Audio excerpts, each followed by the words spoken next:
Okay, folks, it's your buddy Big George Foreman is the topic of Mike's Instant Movie Review, the cinematic film. Some actors I didn't recognize. The gentleman, his first name was Chris, I believe with a K-H-R-I-S spelling, who played Big George himself. Thought he did a great job. Years ago, I read By George, I think was the title of an autobiography by George Foreman. So that was quite some time ago I read that book.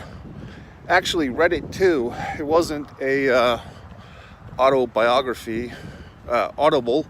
It was a good old-fashioned book with typed words on actual paper, believe it or not.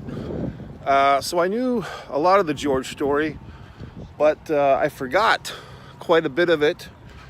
I remember in his book, George told an incident about the only time he ever got high in his life. He smelled a gas cap and got a bit of a high, but he said he stayed away from drugs and alcohol the rest of his life. I forgot a lot of stuff. Now, should you go see this movie or not? I think you should. I think it's a good movie for the whole family. You don't have to be a boxing fan or a preacher fan to enjoy it. In case you don't know, and some people don't, because some people don't follow sports, they don't follow boxing, they don't follow this, they don't follow that.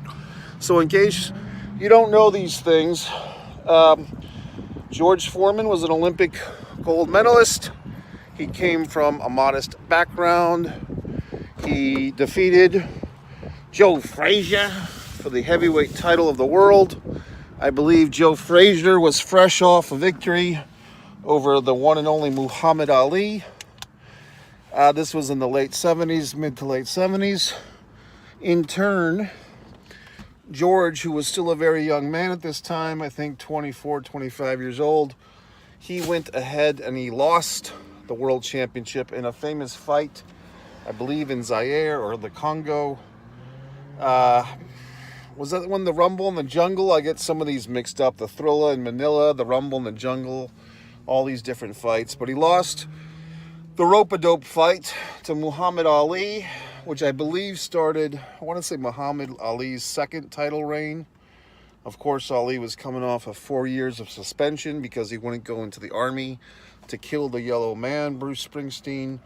So we come to this. We come to all these things happen to Big George. He left boxing. I thought, see, this is these things that you get cleared up because of books and movies. I, for a long time, thought that he lost to Ali and then he was done for 20 years. It's not true. Apparently, he had this exhibition evening where he beat up 5 tomato cans, bums, as they say. And then he fought and lost a decision. I guess I'm spoiling the fucking thing, to Jimmy Young. And then he fucking retired for 20 years after he found Jesus in his heart. The guy that played Muhammad Ali, by the way, I thought was excellent. I cannot recall his name either. He was vaguely familiar, but I just thought he was really great as Muhammad Ali. A lot of times we see these movies and Muhammad Ali is the protagonist. Of course, Will Smith played Muhammad Ali in Ali. I believe my buddy Marno Van Peebles, who I had a scene with and who directed me in the 2006 film Hard Luck, I believe Mario played Muhammad Ali in Malcolm X, or some such thing. Mario played Malcolm X and Muhammad Ali. My mistake. But a lot of great actors have played Muhammad Ali throughout the years. But I thought this guy had a really fresh take on Muhammad that really captured the glibness, the trash talking, but also at a very sentimental poolside scene, kind of the softer side of Muhammad Ali. So tip of the little fucking hat to that as a supporting role. Once again, the guy holding down the fort, Chris, whatever his last name, did a great job. I forgot that Big George had 2 wives in his life. The first one, which sired him, I guess, a daughter, and then the second one, which sired him, if that's the right term. Does the man sire or does the woman sire? But she birthed him I believe, a total of 5 sons who all had variants of the theme of the name George. So on and so forth, so on and so forth. What I liked especially as a boxing aficionado, and I could run some other boxing films through the fucking dirt, but out of respect to those that made those films, maybe I will, maybe I won't. But a lot of boxing films, a lot of sports films, a lot of films in general feel the need to condense and to squeeze in, like basically to take details and kind of condense them in order for dramatic effect. I could really destroy a film here by telling you about what a film that I know that did that. It happened to be a boxing movie, but out of respect, I will not, because this movie does not do that. What I liked about this George Foreman movie is that I really was concerned on some level, not that it would keep me up at fucking night, that the Evander Holyfield fight in 1990, I believe. 1990. I believe it was either 90 or 91. It must have been 91 that George Foreman actually got a title shot in his comeback against Evander Holyfield and came up short, lost a very lopsided decision, but impressed everybody that he went 12 rounds with this guy that was like 20 years younger than him. I hate the word like. But basically, they did not not mention that fight. And what they did, which was interesting, is they actually didn't reenact that fight because the budget. They reenacted a lot of the Ali fights. They reenacted the Michael Moore fight. They reenacted the Olympic fight. But for the fucking Holyfield, they gave themselves a financial break and they just did CGI of the actual real fight from 1991, and they superimposed this actor's head onto the real George Foreman's fucking head, which, if you weren't an aficionado like myself, you may not know the fucking difference, but I fucking caught that that's what they did. And the CGI was pretty good. It wasn't perfect, but it was pretty good for that. I'm having hair issues. If anyone has a solution, I am not wearing a hat for the rest of my life, but I'm a little... this is the year that my fucking hair decided to go on vacation before I did, okay? Okay? So any goddamned way, I thought it was a great movie. For a sports fan like myself, a George Foreman fan like myself, it checked all the fucking boxes. It actually exceeded my expectations. I mean, I expected it to be good, but I was kind of thinking it would be kind of cliche, just another sports fucking autobiography. I liked the movie a couple of weeks ago, Sweetwater, about the basketball player, one of the first 3 black or African-American players in the NBA. Actually, the guy Sweetwater should have been the first on his own, but they screwed him a little bit, which is interesting. So that was a good movie. I did a Mike Sinston movie review on that. But that movie, I think, was kind of in that typical, cliche sports movie. And this one, the George Foreman, a tinge. I mean, but the thing is, like I said in a previous, I think I said in the Sweetwater review, if a movie is depicting things in an autobiographical movie that you've seen in other movies, doesn't it just reinforce the fact that these elements are true? So once again, I mean, the elements of bullying. They really didn't get into the racism stuff in this movie. It was more about classism with Big George because of the poverty he was born into.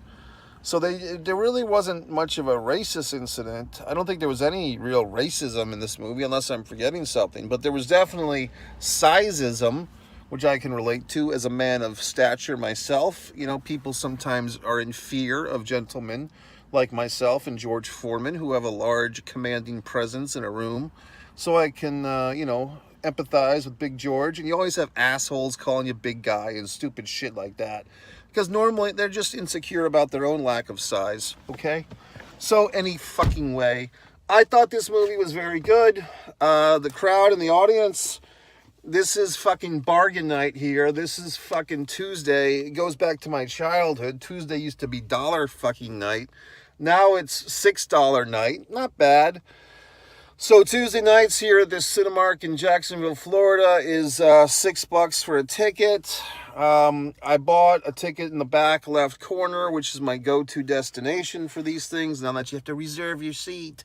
And I get into the fucking theater about 7 or 8 minutes, past start time, because I know that the previews go on for 15 or 20 minutes. And I get in there, and pretty much the whole fucking theater's full of assholes, including my seat was empty, but there was fuckers right next to it. So I'm like, I'm not going to go sit next to some asshole that I don't know. So I sat. There was nobody in the handicapped seats up front. There was no one in the handicapped, friend seats. So I was a friend of the handicapped people that were invisible tonight, meaning they were none there. Not that they're not welcome. They certainly are. They have a whole free section to themselves. Maybe not free, but you know what I mean. So I sat there in literally the third row of seats. So you have like 2 asshole rows up front, and then you have like a 4 or 5 feet of aisle, and then you have the handicap row. So I was sitting in the middle of the handicap row, which was good because then I wasn't with the marks, the humanoids, the 9-to-5ers, the meat packers behind me. I had a whole nice handicap row to myself. I took off my shoes. I put my wallet and my belongings on the empty seat next to me. I had to facilitate one time in the movie, so I was able to do so and quickly get back to my seat. So everything worked out fine and dandy for your friend, okay? So what the fuck? I probably give this a 4.5 out of 5. I mean, the reason why I'm trying to be a little more, what's the word? Just not as free with my praise these days with these movies. So I won't give it a 5-star, but I'll give it a 4.5 star. And the only reason why I'm not giving it a 5-star is because it's not a movie that's going to change the game of filmmaking. Like, this is not Citizen Kane. This is not fucking whatever the fuck. This is not a movie that's, you're going to say, oh my God, before George Foreman and after fucking George Foreman movie, things were so much different. It's not trying to be that. It's trying to be a true tale of an American hero, an American icon, if you would. They could have gotten into the George Foreman grill a little bit more. They did do this barbecue commercial thing. But, look, they really put a lot of stuff in this movie. The Olympics. Like, I think that whoever wrote this script or whoever, if there was an editing team behind the script, they deserve, I get to do it now. A tip of the fucking hat. I literally get to tip my hat because I'm wearing a hat. I've been tipping my fucking finger on my forehead for fucking weeks now. But I get to tip my fucking hat to whoever wrote this script, whoever edited this script.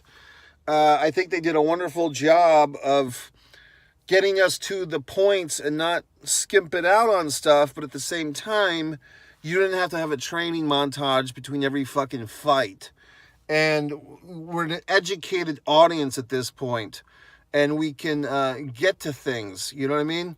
We can understand things. Someone's texting me now with vital information. But we can get to things. We can understand things as an educated audience. We don't need to be spoon-fed every fight fucking sequence. Interesting. I forgot, like I said, in the book, I forgot George had 2 wives in his life. He did not try to reconcile with wife number 1 once he cheated on her. With women,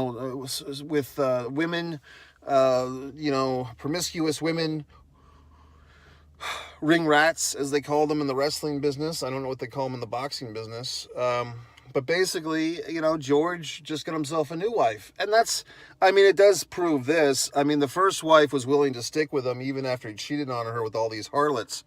But, women, not to put people into generalizations, but I will.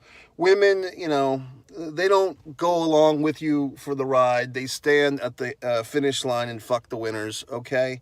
So that's what we know. Gee whiz. You say the truth, you drop your phone, okay? So, these women that George cheats on and all these other things, but because he's got the money, because he's an Olympic champion, they don't care. You know what I mean? All the fucking chickens want the same rooster. You know what I mean? So cockle-doodle-doo to that. Oh boy. So I'm getting upset.